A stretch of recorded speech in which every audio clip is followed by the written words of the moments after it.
Bismillahirrahmanirrahim. Alhamdulillahi rabbil alamin. Salatu wassalamu ala syarfil anbiya'i wal mursalin. Nabiyina Muhammadin wa ala alihi wa sahbihi ajmain. Assalamualaikum warahmatullahi wabarakatuh.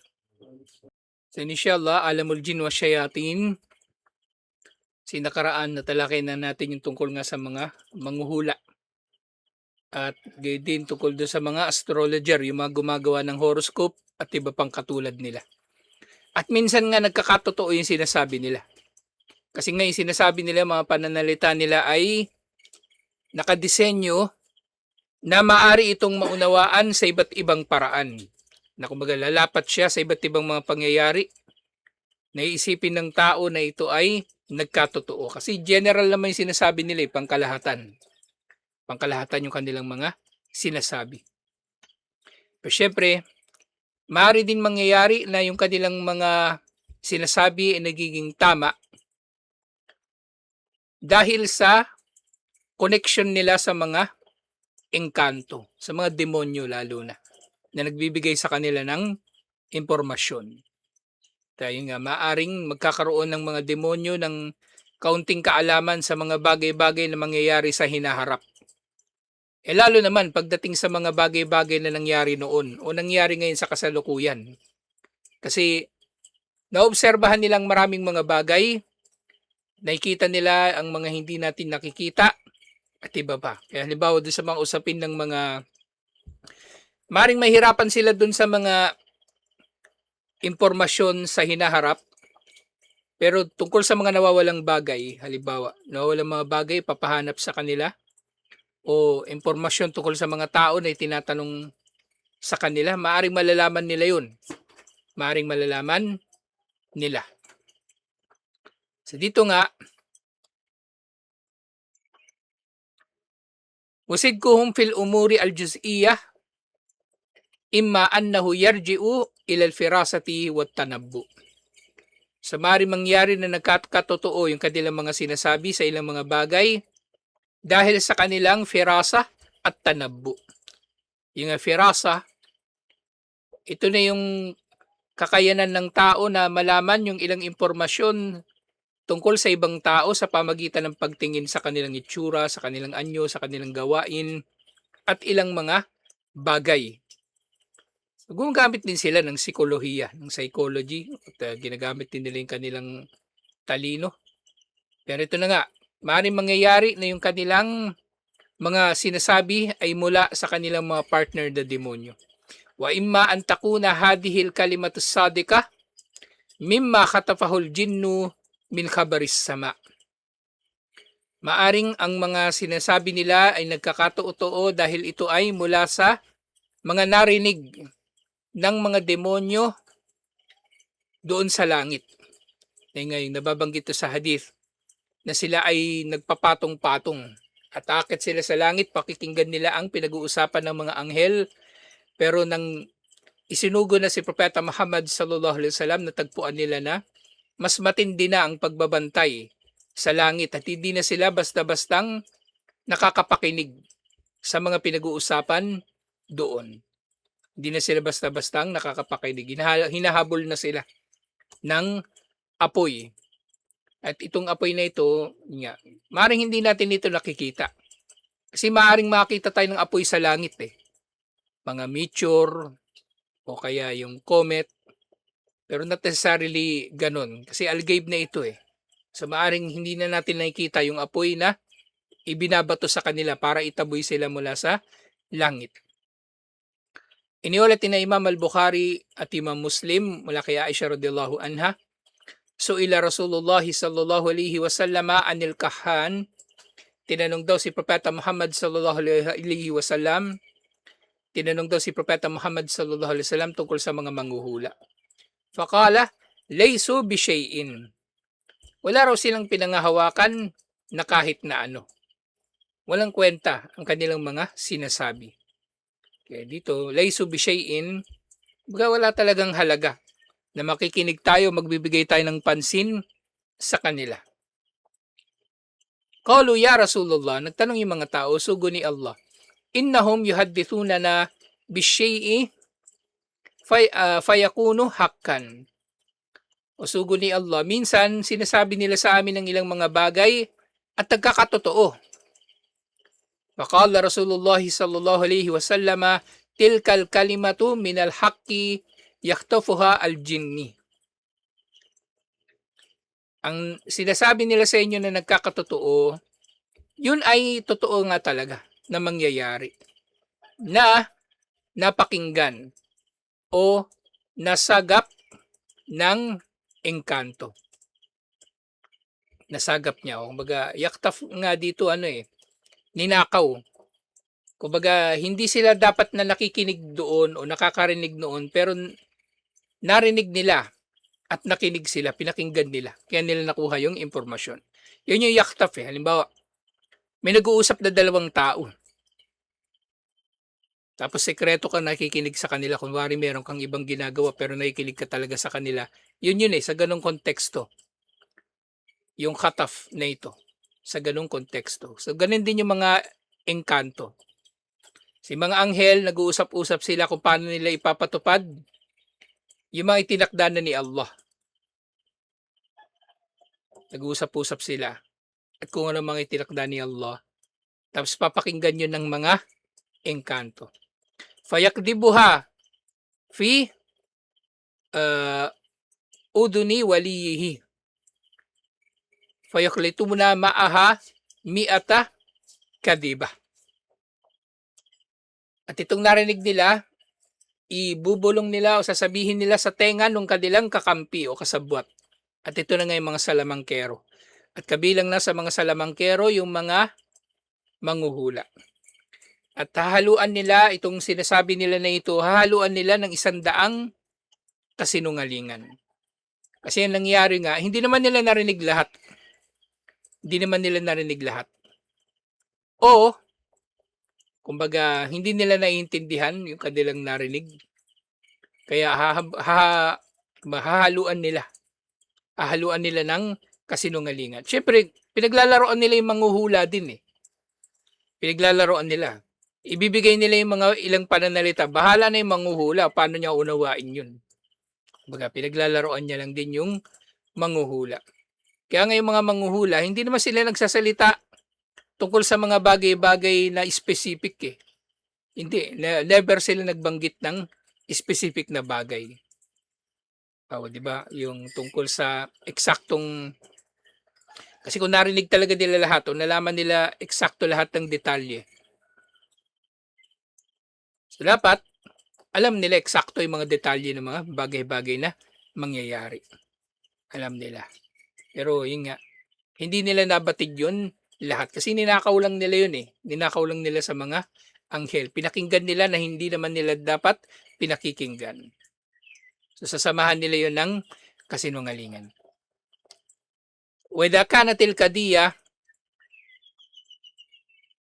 صَدَّقَ فِيهَا مِنَ الْأُمُورِ الَّتِي حَدَثَتْ كَمَعْرِفَتِهِ بِالسَّارِقِ أو معرفته باسم الشخص الذي يقدم عليه لأول مرة وأسماء أبنائه وأسرته فهذا قد يكون بحيلة ما. So meron ngang mga iba't ibang mga paraan. So, pangunahin dito yung mga demonyo. Pero maaari naman na mangyayari na magkakatotoo yung sinasabi ng manghuhula. Halimbawa, mababanggit niya kung sino yung nagnakaw. May pupunta sa kanya, manghuhula, ituro mo nga sa akin sino nagnakaw nung kalabaw ko. Tapos mabanggit niya yung pangalan kung sino yung nagnakaw. Makikilala niya. Okay, malalaman niya yung pangalan ng tao na kaharap niya. Sa unang pagkikita pa lang nila. Meron siyang customer. Pagpunta sa kanya ng customer, kilala niya kagad kung sino yun. At kilala niya kung sino yung pamilya nito. Siyempre mga bagay na ito, maaring sa pamagitan din ng engkanto, pero maaari rin sa pamagitan ng mga pakana. Yan, sinasabi ko nakaraan yung open source intelligence. So pwede makakuha nila yung mga impormasyon mula sa iba't ibang mga kaparaanan. Mula sa iba't ibang mga kaparaanan. Sinasabi nga, Kalladhi yada'u syaksan liyas'alan nas. Sa halimbawa niyan, mag-uutos siya sa isang alalay niya na tanungin ng mga tao tungkol sa tao na yun. Sa halimbawa niyan, pwede mangyari ito in advance pa lang eh. Bawat doon sa lugar nila, kilala na siya, may reputasyon na siya talaga yung manghuhula. Tapos merong nawalan ng kalabaw. O, sabihin sa kanya nung kanyang mga alalay, meron siyang baga, intelligence network. Sabihin nung alalay niyang isa. Doon sa ganitong sitio may nawalan ng kalabaw, baka pupunta sa yun. Ganun ba? Sino yun? Sige ito, ganyan. Sino yung mga anak niya? Hindi ko pa kilala eh. Pagtatanong ko pa. Sige, pagtanong mo. O yun, di ba lalaman nila yung mga detalye. Ngayon, yung magdanakaw, uunahan niya na rin yun. Magpapaimbestiga siya. Hanapin nyo nga sino yung posibleng nagnakaw ng kalabaw. Hanapin nyo kung sino yung posibleng nagnakaw ng kalabaw. Gagawa sila ng paraan para malaman. At yung kalabaw nga, hindi naman basta-basta maitatago yun eh. Hindi basta-bastang may tatago. Yung ilang mga kaso ng ninanakaw na kalabaw, ano talaga eh, kumbaga kinakatay, parang mga kaso ng motor na kinakarnap. Hindi naman binibenta ng buo eh, marami, china-chop-chop talaga. Pang parts. Tapos yung mga kalabaw pala, para sa hindi nakakakilala sa mga kalabaw, para sa, bawa ako, pag nakita yung kalabaw na ganito, sa kalabaw na gano'n, makikita ko magkamukha eh. Pero hindi pala. Kapag sanay ka na daw nakatingin sa kalabaw, makikita mo iba-iba rin sila. Iba-iba rin sila. So madali lang silang makikita, inshallah. So papaimbestigahan niya na yun. Papaimbestigahan niya. So, ngayon, nahanapin niya yung mga lasenggo unang-una. Yung mga lasenggo. Pupuntahan nila sa gabi. Ano yan? Anong meron? Happy-happy lang. Anong pulutan nyo? Kalabaw. Ba't kinatay mo pala yung kalabaw mo? Ayun yung kalabaw mo, nakita ko pa. Yun, magdududa ka ngayon. Eto na yung nagnakaw siguro. Ito na yung nagnakaw. Tsaka malalaman mo pala yung karne ng kalabaw, ano? Malalaman mo sa karne ng baka. Kung ako, hindi ko na alam yun eh. Basta, basta karne. Pero may pa pala. Magkaiba pa sila. Ayun, malalaman na yun ng alalay ng manghuhula.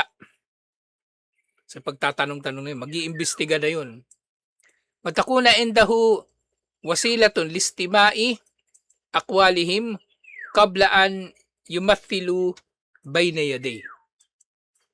At gagawa sila ng paraan na makakuha ng impormasyon sa mga tao bago pa man niya makaharap yung magpapahula. Makakuha na sila ng mga impormasyon.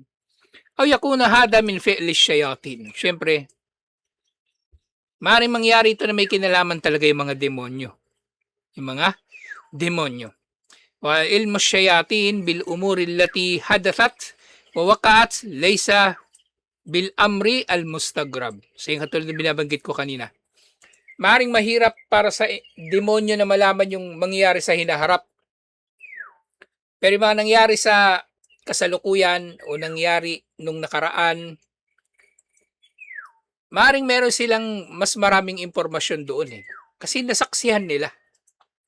Nasaksihan nila ng mga demonyo kung ano yung mga nangyari. At kahit yung pagnanakaw maaaring nasaksihan niya yung bagay na yun. Nasaksihan ng demonyo. O baka ngayon magsasabi pa doon sa mangkukulam, yung Karin nung nagnakaw. Sabihin niya, nagnakaw si ganito. Ganyan. Ng kalabaw. Tapos ngayon, pagpunta nung ninakawan ng kalabaw, malalaman niya. Eto yung nagnakaw, puntahan mo. Nandun yung ulo ng kalabaw mo kasi pinulutan na nila yung katawan eh.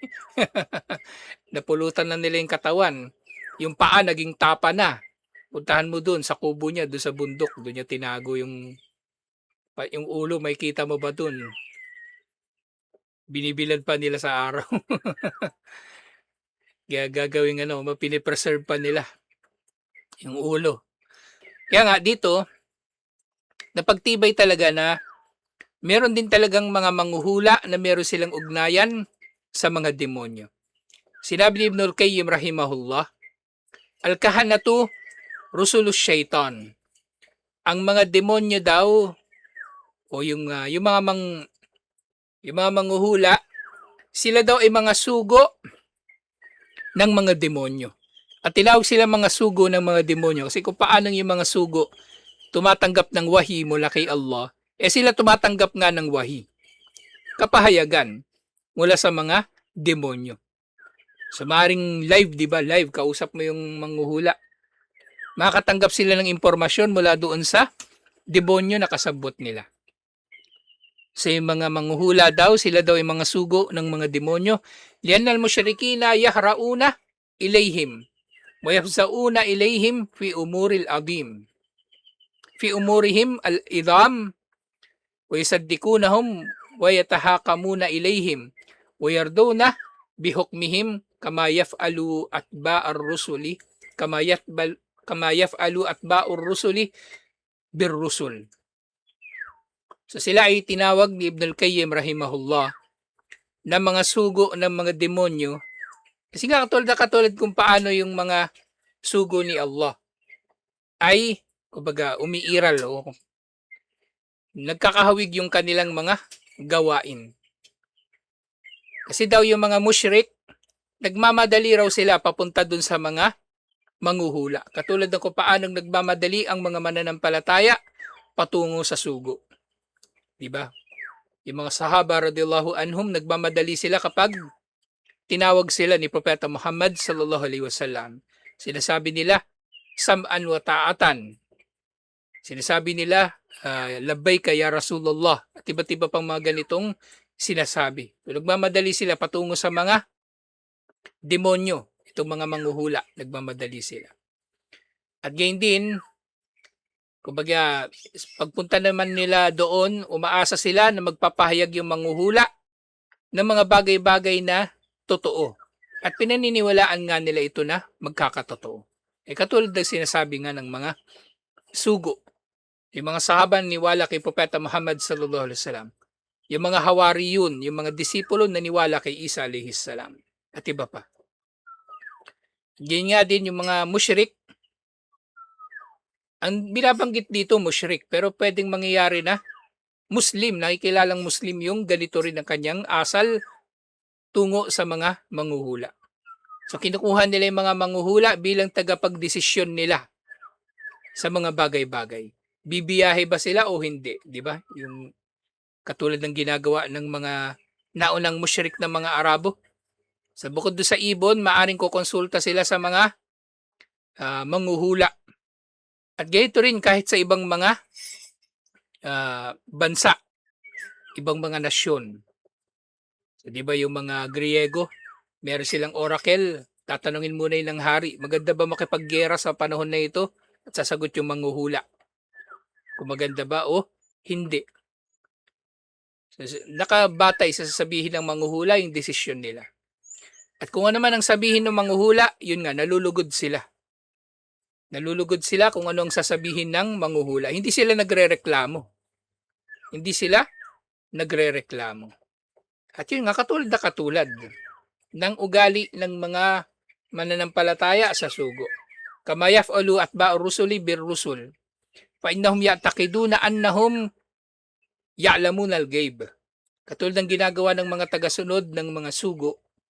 Sa kanilang mga sugo, sila ay naniniwala na nalalaman ng mga sugo ang mga nalilingid, ang mga al-ghaib. Wa yukhbiruna anil mugayyibat allati la ya'rifuha ghayruhum. Yung mga sugo kung paano sila ay nagpapabatid tungkol sa mga nalilingid na hindi nalalaman ng iba pa. Fahum endal musyrikina bihim bimanzilatir rusul.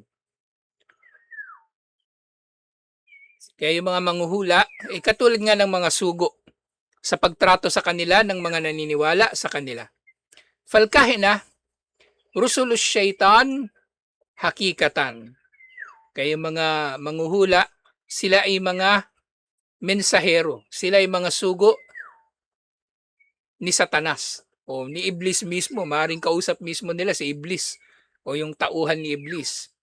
Arsalahum ila hizbihi minal musyrikin. Pinapadala ni Satanas patungo sa kanyang mga kampon na kabilang sa mga nagtatambal kay Allah. Wa shabbihim birusuli as-sadiqin hatta istajaba lahum hisbahu. At sila raw, yun nga, nagkakatulad yung mga mananampalataya sa kanilang mga sugo at yung mga naniniwala sa mga manghuhula sa kanilang mga manghuhula, nagkakatulad sila sa ganitong anyo. Dahil nga lang, syempre, totoo ang sinabi ng mga sugo kasi galing yun kay Allah. Pero yung mga sinasabi ng demonyo doon sa manghuhula, hindi yun totoo, pero pinagmumukha niyang totoo nang sa gayon ay tutugon yung kanyang mga kampon.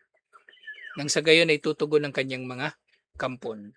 At syempre, maaaring mangyayari na pinaka-aktibo sila sa panahon na mayroong sugo o mayroong propeta. Kasi kumbaga, aagawin ni Satanas yung atensyon ng mga tao eh. Sa halip na lalapit sila sa sugo, aagawin ni Satanas yung atensyon ng mga tao. At ganyan na ganyan ang nangyari nung panahon ni Propeta Muhammad sallallahu alaihi wasallam. Kahit nung namatay na siya. Yung marami sa mga nagpakilalang propeta, pagkamatay ni Propeta Muhammad sallallahu alaihi wasallam na nagpakilala bilang propeta, nag-aangkin din sila ng kaalaman tungkol sa mga nalilingid. Sa bukod kay Musaylima, di ba si Musaylima, doon sa Omar series, may napangasawa siya, di ba babae? Si Sadja. Manghuhula talaga yun. Manghuhula. So yung layunin nila, kumbaga kompetensyahin ang sugo ni Allah sa atensyon ng mga tao. Nang sa gayon, yung mga tao sa kanila pupunta. Para yung mga tao sa kanila ay pupunta. Mamatlala Rasulullah bihim liyunfira anhum. So, ginagaya nila yung gawain ng mga sugo ni Allah para layuan sila ng mga tao.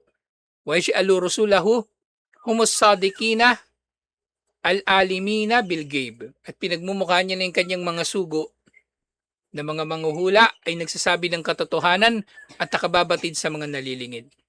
Walamma kana bainan nawaini a'damut tadad. Qala Rasulullah sallallahu alaihi wasallam, man ata arrafan o kahinan fasaddaqahu bima yaqulu faqad kafara bima unzila ala Muhammadin. Siting isa sa mga dahilan kung bakit ganito na lang katindi ang pagbabawal sa pagtangkilik sa mga manghuhula. Ultimo pagpunta sa kanila. Bawal, di ba? Hindi tanggap ang salamo ng 40 na araw. Lalo na kung maniniwala ka. Kufur. Kung maniniwala ka sa kanilang sinabi, kufur. Ito yung dahilan na sinabi ni Propeta Muhammad sallallahu alaihi wasallam na sino man ang pumunta sa manghuhulat maniwala sa kanila ay nawalan ng pananampalataya sa mensahe ni Propeta Muhammad sallallahu alaihi wasallam. Kasi nga ang mga manghuhula, kompetisyon, nakikipagkompetensya sa mga sugo ni Allah. At yan sa pagpapatuloy ng sinabi ni Ibn al-Qayyim rahimahullah, fa'innan nasa kismain. So dahil dito, maaari nating mahati ang tao sa dalawang uri. At ba'ul kahina wa at ba'ul rusul. Mga tagasunod ng mga manghuhula at tagasunod ng mga sugo. At yung mga manghuhula na ito, syempre, mapapaloob na dito lahat-lahat sila ng mga iba't ibang uri ng manghuhula o mga salamangkero sa pangkalahatan. Salamangkero. Kasi maaaring mangyayari din na yung, di ba yung tao na ikilala bilang mangkukulam, pero meron ding panghuhula sa kanyang ginagawa eh. Magkakaroon din ng panghuhula sa kanyang ginagawa. Kasi huhulaan niya kung sino yung tao na kukulamin, kung magkakaroon ng pagpapabatid sa kanya yung demonyo na ito yung tao na kukulamin at iba't iba pang mga bagay. So nagkakaroon ng kumbaga pagkakahawig sa kanilang mga gawain. Lahat-lahat. Itong mga sahir, itong mga sahara, itong mga salamangkero.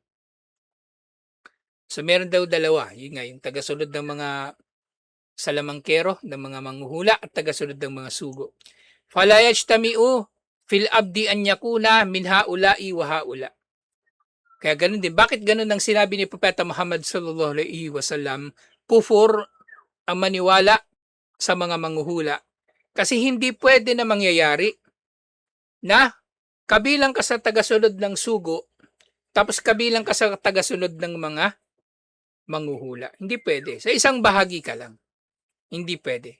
Katulad na kung paano hindi maaring magiging mushrik ang Muslim at hindi maaring magiging Muslim ang mushrik. Kumbaga, sabay na umiiral sa kanya ang shirk at ang iman, yung shirkun akbar at ang iman. So ganun din, hindi pwedeng naniniwala ka kay Propeta Muhammad sallallahu alaihi wasallam tapos naniniwala ka rin sa manghuhula. Bal yab'ad anir rasuli o bal yub'id anir rasuli sallallahu alaihi wasallam bikadri karbohu minal kahin. Pagkos ang sino man daw na merong, kumbaga may ugnayan siya sa mga Muslim, nakikilala siyang Muslim, pero may ugnayan siya sa mga manghuhula, ang katotohanan niyan, nagiging malayo siya kay Propeta Muhammad sallallahu alaihi wasallam, depende sa kung gaano siya kalapit sa manghuhula. So hindi pwedeng sabay na iiral ito. Wa yukadibu rasula bikadri tasdikihi lil kahin. Yun nga, hindi pwedeng sabay na iiral ito. Kasi kapag naniwala siya, nagpatotoo siya sa sinasabi ng manghuhula, technically, pinasisinungalingan niya rin ang sinabi ni Propeta Muhammad sallallahu alaihi wasallam. Waliyadu billah. So, kumbaga, napakadelikado talaga. Napakadelikado ng paniniwala sa mga manghuhula. Ito yung sinabi ni Ibn al-Qayyim rahimahullah. At ito naman sinabi ni Sheikh Omar al-Ashkar rahimahullah, وَمَنْ يَدْرُسُ تَوَارِكَ الْأُمَمِ يَعْلَمُ أَنَّ الْكَهَانَ وَالسَّحَرَةَ كَانُوا يَقُومُونَ مَقَامَ الرُّسُلِ. Ito na nga. Sino man daw ang mag-aral ng kasaysayan, sino man daw yung pag-aralan niya yung kasaysayan, may kita niya na ang mga manghuhula ay nakatindig o nakatayo sa posisyon na katulad ng mga sugo. Di ba? Namumuno sila eh. Tapos sinasabi nila sa mga tao kung anong gagawin. Katulad lang din ng mga sugo. At yung mga sugo, ganun din ang trato nila. O yung mga tao, ganun din ang trato nila sa mga manghuhula, katulad ng kung paano yung trato nila sa mga sugo. Kaya nga, syempre, malaking pinagkaiba nila, walakin lahum rusulus syayatin. Pero mga manghuhula sila ay mga sugo ng mga demonyo. Fasaharatu wal kahana kanat lahum al kalimatul masmu'ah fi aqwamihim. Ang mga salamangkero at mga manghuhula ay pinakikinggan ng kanilang mga nasyon. Wa yuhilluna wa yuharrimun. Sila daw ay naghahatol ng isang bagay ay halal o haram. Wa yakhuduna al mal. Sila ay kumukolekta ng yaman mula sa mga tao. Di ba yung mga sugo? Tumatanggap sila ng zaka, naniningil sila ng zaka, tumatanggap ng sadaka, tumatanggap ng, kumbaga, yung ganima para ipamahagi sa mga tao. Ganun ang ginagawa ng mga sugo. Ganun din yung mga manghuhula. Ganun din. Wa ya'muruna bi anwa'im minal ibadah wat taqus turdi syayatin. Yung mga manghuhula at mangkukulam, nag-uutos sila na gawin ng mga tao ang ilang mga uri ng mga gawaing pagsamba na kinalulugdan ng Satanas. Yung mga sugo naman, syempre, nag-uutos ng kalulugdan ni Allah. Wa ya'muruna bi kat'iyati al-arham. Wa ya'muruna bi kati'atil arham. At nag-uutos yung mga demonyo daw ng pagputol sa pagkakamag-anakan, samantalang yung mga sugo nag-uutos ng pagdurugtong sa pagkakamag-anakan. Wantihakul la'arad. At nag-uutos yung mga mangkukulam at manghuhula ng pagkasira sa karangalan ng mga tao. Pero yung mga sugo, hindi, kabaligtaran. Wakad bayan al-akad shay'an min dalika fi kitabihi al-musamma bi Iblis. Ayun nga, itong bagay na ito inilinaw palalo ni Al-Laqad, ni Sheikh Al-Laqad rahimahullah sa kanyang aklat na Iblis. Alhamdulillah. Sa nagbigay si Sheikh Omar Al-Ashkar ng dagdag na reference tungkol sa usapin na ito.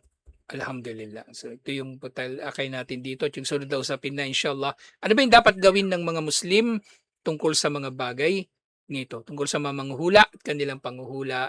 Alhamdulillah. Tutuloy natin ito inshallah. Assalamualaikum warahmatullahi wabarakatuh.